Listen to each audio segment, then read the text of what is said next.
నమస్కారం అండి. అక్షర ఛానల్కి స్వాగతం, సుస్వాగతం. ఈరోజు కూర్మ ద్వాదశి. ఈరోజు అర్థం ఏంటంటే పుష్యమాసంలో శుక్లపక్షంలో కూర్మ ద్వాదశి అని వస్తుందన్నమాట. ఇది ముక్కోటి ఏకాదశికి మరుసటి రోజు వచ్చేటువంటి ద్వాదశి. ఈ రోజున మనం కూర్మ ద్వాదశిగా పిలుస్తూ ఉంటాం. పూర్వము దేవతలు రాక్షసులు అమృతం కోసము సాగర మదనం చేస్తూ ఉంటే ఆ మందర పర్వతం మునిగిపోకుండా సాక్షాత్తు ఆ శ్రీ మహావిష్ణువు రెండవ అవతారమైనటువంటి కూర్మ అవతారం ఎత్తాడు. కాబట్టే ఈ రోజున కూర్మ ద్వాదశి అని పిలుస్తారు.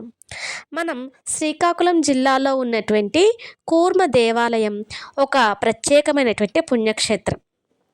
ఈ మహావిష్ణువు కూర్మ అవతారంలో ఉన్న దేవాలయం ఇదొక్కటే. అందుకే మహావిష్ణువును ప్రత్యేకంగా పూజిస్తారు. కూర్మ ద్వాదశికి కూర్మ జయంతికి చాలా తేడా ఉంది. కూర్మ ద్వాదశి ముక్కోటి ఏకాదశి అయినటువంటి మరుసటి రోజు వస్తే కూర్మ జయంతి అనేది జ్యేష్ఠ మాసంలో వస్తుంది. కూర్మ అవతారంలో ఉన్న శ్రీ మహావిష్ణువు ఈరోజు తాబేలు రూపంలో పూజలు అందుకుంటూ ఉంటాడు. ఇంట్లో దేవుని విగ్రహాల దగ్గర తాబేలు పసిడి రంగులో ఉన్నటువంటి విగ్రహాన్ని పూజిస్తే మన ఇంట్లో అష్టైశ్వర్యాలు కలుగుతాయని ఒక నమ్మకం ఉంది. అందరికీ ఆ మహావిష్ణువు ఆశీస్సులు కలగాలని కూర్మ ద్వాదశి శుభాకాంక్షలు తెలుపుకుంటున్నాను.